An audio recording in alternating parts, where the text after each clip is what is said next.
নমস্কার বন্ধুরা, কেমন আছো সবাই? আশা করছি সবাই ভালো আছো, ভালো থাকার চেষ্টায় আছো, পজিটিভ এনার্জিতে থাকার চেষ্টা করছো। আমি আজ আবারও চলে আসলাম তোমাদের জন্য একটা নতুন রিডিং নিয়ে। কালকে রিডিংটা দিতে পারিনি, খুবই মর্মান্তিক একটা খারাপ খবর শুনে আমার মনটা ভীষণ বিচলিত হয়ে গেছিলো, আর আমি কোনোভাবেই রিডিংটা করতে পারিনি। তার জন্য এক্সট্রিমলি সরি। চলো আজকে রিডিংটা স্টার্ট করি। প্রথমেই বলে রাখি, এটা পুরোপুরি একটা জেনারেল টাইমলেস রিডিং, সেই কারণে এই রিডিং তোমরা যখন দেখবে, যে সময় দেখবে, ঠিক সেই সময় থেকে রেজনেট করতে শুরু করে দেবে। আর যেহেতু এটা জেনারেল রিডিং, সেই কারণে প্রত্যেকের সাথে হয়তো 100% ম্যাচ করবে না, সেই কারণে মন খারাপ করো না।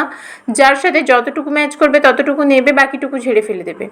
কেউ জোর করে নিজের উপর চাপিয়ে নেওয়ার চেষ্টা করবে না, কারণ এটা জেনারেল রিডিং, তোমার সাথে 100% ম্যাচ করবে না। এখানে অনেক বন্ধুদের এনার্জি কানেক্ট হয়, সেই কারণে জোর করে নিজের ওপর নিজের জীবনের সাথে মিলিয়ে ফেলার চেষ্টা করো না। যদি মনে হয় জীবনে কিছু সমস্যা আছে, তার কিছু সঠিক উত্তর জানার প্রয়োজন, তাহলে আমার সাথে যোগাযোগ করতে পারো 9593268445 এই নাম্বারে পার্সোনাল রিডিংয়ের জন্যে। তোমাদের চার্জেস জানার থাকলে বা কিছু কথা জানার থাকলে সেখানে মেসেজ করো। আবারও বলি, পরপর দুটো রিডিংয়ে দুদিন আমি বলেছিলাম যে এবার থেকে ফেসবুক ইনস্টাগ্রামেও পাবে সিভা ডিভাইন ট্যারোট থাকবে তোমাদের সাথে, তোমাদের কাছাকাছি। তো তোমরা যারা যারা এখনও পর্যন্ত ফেসবুক ইনস্টাগ্রামে যুক্ত হওনি, ঝটপট করে যুক্ত হয়ে যাও। আমি লিঙ্ক দিয়ে দিয়েছিলাম, আগে কমিউনিটিতে পোস্ট করেছিলাম, লিঙ্ক দিয়ে সেম নামেই আছে, সিভা ডিভাইন ট্যারোট সার্চ করলেই পেয়ে যাবে আশা করি। চলো দেখে নেওয়া যাক তোমাদের কি এনার্জি, তোমরা কি অবস্থায় আছো। তোমাদের জীবনে নেগেটিভিটি তো অবশ্যই আছে, কিন্তু সেটা অনেকটা কমেছে। টাওয়ারের এনার্জি এসেছে। টাওয়ারের এনার্জি নেগেটিভিটিকে ইন্ডিকেট করে, কিন্তু এটা বোঝাতে চায় যে সবটা শেষ হয়ে যায়নি, এখন অনেক কিছু বাকি আছে, তোমাকে ঘুরে দাঁড়াতে হবে।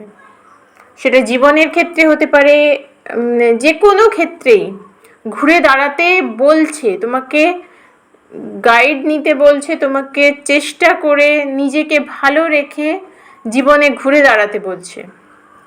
তোমাদের ফিউচারের কথা ভাবার কথা বলা হচ্ছে বারবার, কারণ তোমরা ফিউচার নিয়ে ভীষণ উদাসীন, ভবিষ্যৎ পরিকল্পনা করছো না, নিজের জীবনটাকে ছেলে খেলা ভেবে নিয়েছো।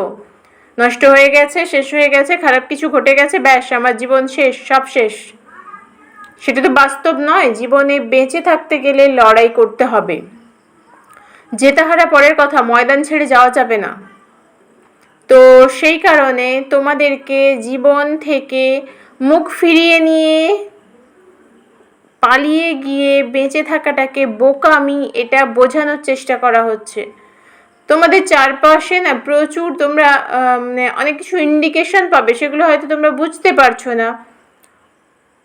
হঠাৎ করে সুন্দর কোনো একটা সাধারণ ফুল দেখে ভীষণ সুন্দর লেগে যাচ্ছে, প্রজাপতি দেখতে পাচ্ছ, এগুলো একটা ইন্ডিকেশন তোমাকে ভালো থাকতে বলা হচ্ছে। তুমি ভালো থাকতে পারছো না, চেষ্টাও করছো না, সেই কারণে তোমাকে ভালো থাকতে বলা হচ্ছে। নিজের জীবনটাকে ছেলে খেলা ভেবে নিও না। কোনো মানুষ আমার সাথে প্রতারণা করলো, আমার একটা সম্পর্ক নষ্ট হয়ে গেল, কেউ আমাকে ভালোবাসলো না, তাতে কিন্তু আমার জীবন নষ্ট হয়ে যায় না। হ্যাঁ, কিছু সময়, কিছু দিন হয়তো খারাপ যায়, নষ্ট হয়ে যায়, কিন্তু পুরো জীবন নষ্ট হয়ে যায় না। জীবন কারোর জন্য থেমেও থাকে না, কারোর কথায়ও চলে না। একটা সময় তোমরা ভীষণ পজিটিভ মাইন্ডেড ছিলে, কার্ড বলছে, এটা আমার কথা নয়। একটা সময় ভীষণ পজিটিভ মাইন্ডের মানুষ ছিলে। আজকের দিনে দাঁড়িয়ে কেন তোমরা পজিটিভ চিন্তা ভাবনা করতে পারছো না? তোমাদের লাইফে অনেক অনেক অপরচুনিটি আছে, সেগুলোকে গ্র্যাব করো। অপরচুনিটি অলরেডি আছে, সেগুলোকে গ্র্যাব করো ঝটপট করে। তোমার চোখের সামনে অনেক রাস্তা আছে, তুমি বুঝতে পারছো না। চোখের সামনেই আছে, বুঝতে পারছো না। তার জন্য কিন্তু তোমাকে নিজেকে স্ট্রং করতে হবে, নিজেকে স্ট্রং করতে হবে। তোমরা সম্পর্কে না প্রচুর দিয়ে ফেলেছো, সেই কারণে আজ নিঃস্ব, মনের দিক থেকে সব দিক থেকেই নিঃস্ব, এতটাই দিয়ে ফেলেছো। কুইনের এনার্জি, খুব খারাপ লাগা, খুব কষ্ট, যন্ত্রণা ভেতরে কুড়ে খাচ্ছে। কাউকে বলতেও পারছো না, নিজেও ভালো থাকতে পারছো না। তো তার জন্যে কিন্তু নিজেকে ভালো রাখতে হবে, নিজেকে ভালো থাকতে হবে, তবেই তো জীবনে পরিবর্তন আসবে, তাছাড়া আসবে কি করে? তোমার জীবনে তখনই পরিবর্তন আসবে যখন তুমি নিজেকে ভালো রাখার কথা ভাববে।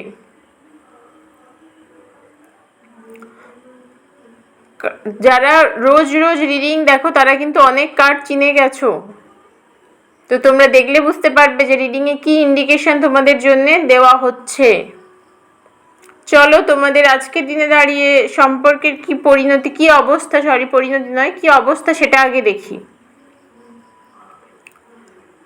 এই মুহূর্তে কিন্তু তোমাদের সম্পর্কে যে যতটা পরিমাণ টক্সিক হয়ে গেছিল সম্পর্ক, মানুষটি যতটা খারাপ হয়ে গেছিল, যতটা খারাপ ব্যবহার করছিল, যতটা নেগেটিভিটির মধ্যে চলে গেছিল, সেখান থেকে নিজেকে অনেকটা পজিটিভ করে ফেলেছে।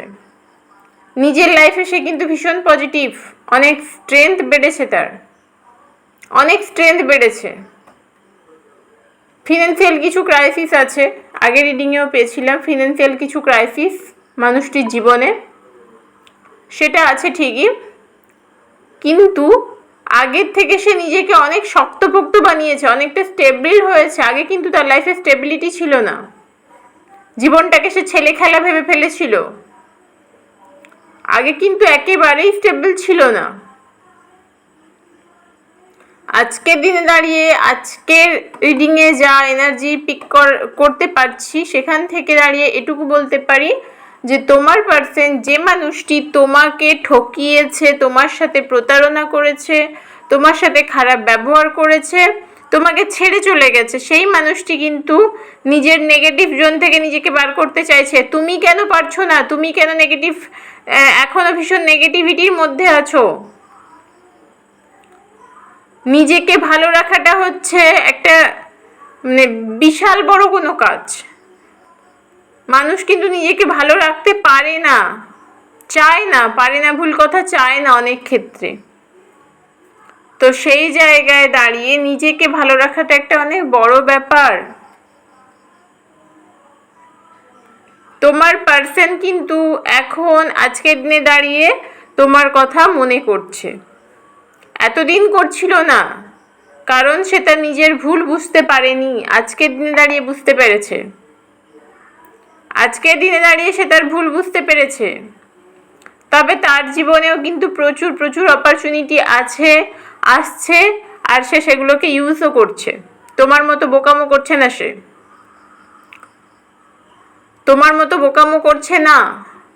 আমি কিছু কিছু ক্ষেত্রে তোমাদেরকে বকাঝকাও করি, ধমকেও কথা বলি, কারণ তোমরা আমার ফ্যামিলি মেম্বার। তোমাদের ভালো রাখার বেশ অনেকটা দায়িত্ব কিন্তু আমার, বেশ অনেকটা দায়িত্ব আমার, তোমাদের ভালো রাখার বেশ অনেকটা দায়িত্ব আমার। আমি চাই আমার ফ্যামিলির প্রত্যেকটা মেম্বার ভালো থাকুক, খুশিতে থাকুক। দুঃখ যন্ত্রণা প্রতিটা মানুষের জীবনে আছে, এমন নয় যে আমি রিডিং করি বলে আমার জীবনে দুঃখ যন্ত্রণা নেই, কিন্তু সেগুলোকে জয় করতে হবে। আমি যদি দুঃখকে জয় করতে না পারি, আনন্দকে উপভোগ করব কি করে? তোমাদের ক্ষেত্রেও তাই। তোমার পার্সন এত ভালো আছে, স্ট্রং আছে, ভালো থাকার চেষ্টা করছে, তুমি কেন থাকতে পারছো না? ও কিন্তু নিজেকে নিয়ে ভাবতে শুরু করেছে, তোমার কথা আর নিজেকে নিয়ে ভাবতে গিয়েই তার তোমার কথা মনে পড়েছে, নিজেকে নিয়ে ভাবতে শুরু করেছে। এখন মনের মধ্যে একটা কষ্ট হালকা হলেও তৈরি হয়েছে যে না, আমি যা করেছি ঠিক করিনি, আমি ভুল করেছিলাম, আমি ভুল করেছিলাম, একটা মানুষকে ঠকিয়ে আমি ঠিক করিনি, নিজের কথা ভেবে, নিজের ভালো থাকার কথা ভেবে একটা মানুষের সাথে আমি অন্যায় করেছি। আজকের দিনে দাঁড়িয়ে তার মনে হয়েছে এই কথাটা, এতদিন কিন্তু মনে হয়েছিল না। সেই কারণেই বলছি বন্ধু, তোমার পার্সন যদি নিজেকে ভালো রাখতে পারে, সে প্রতারণা করে, সে তোমাকে ঠকিয়ে গিয়ে যদি ভালো থাকতে পারে, তুমি কেন ভালো থাকতে পারছো না? যে ঠকে যায় সে কিন্তু নিজেকে নিয়ে বেশি যন্ত্রণা ভোগ করে, কারণ সে বোকা, বোকা বনে গেছে। একটা মানুষ তাকে বোকা বানিয়ে দিয়ে চলে গেছে, আর সে সেটাকে নিজের ওপর চাপিয়ে নিয়েছে। ঘুরে দাঁড়াতে হবে। তোমার পার্সন তোমাকে ছেড়ে থার্ড পার্টির কাছে চলে গেছিল, থার্ড পার্টির কার্ড এসেছে দেখো। আজকে কিন্তু সে থার্ড পার্টির সাথে থেকে সুখী নয়, খুশি নয় বলে চিন্তায় চিন্তায় শেষ হয়ে যাচ্ছে, আর কোথাও তার ভয় কাজ করছে। বটমের কার্ড দেখতে পেলে তো? ভয় কাজ করছে। সে বুঝতে পেরে গেছে তার শেষ সময় চলে এসেছে, তার কর্মের ফল তাকে ভোগ করতে হবে। ছুটে পালিয়ে যেতে চাইছে, কিন্তু পালিয়ে যেতে চাইলেই তো আর পালিয়ে যাওয়া যায় না, এতই সোজা সব কিছু। তাই সে নিজেকে নিয়ে ভালো থাকার কথা ভাবছে, নিজেকে ভালো রাখার কথা ভাবছে। তুমিও নিজেকে ভালো রাখার কথা ভাবো।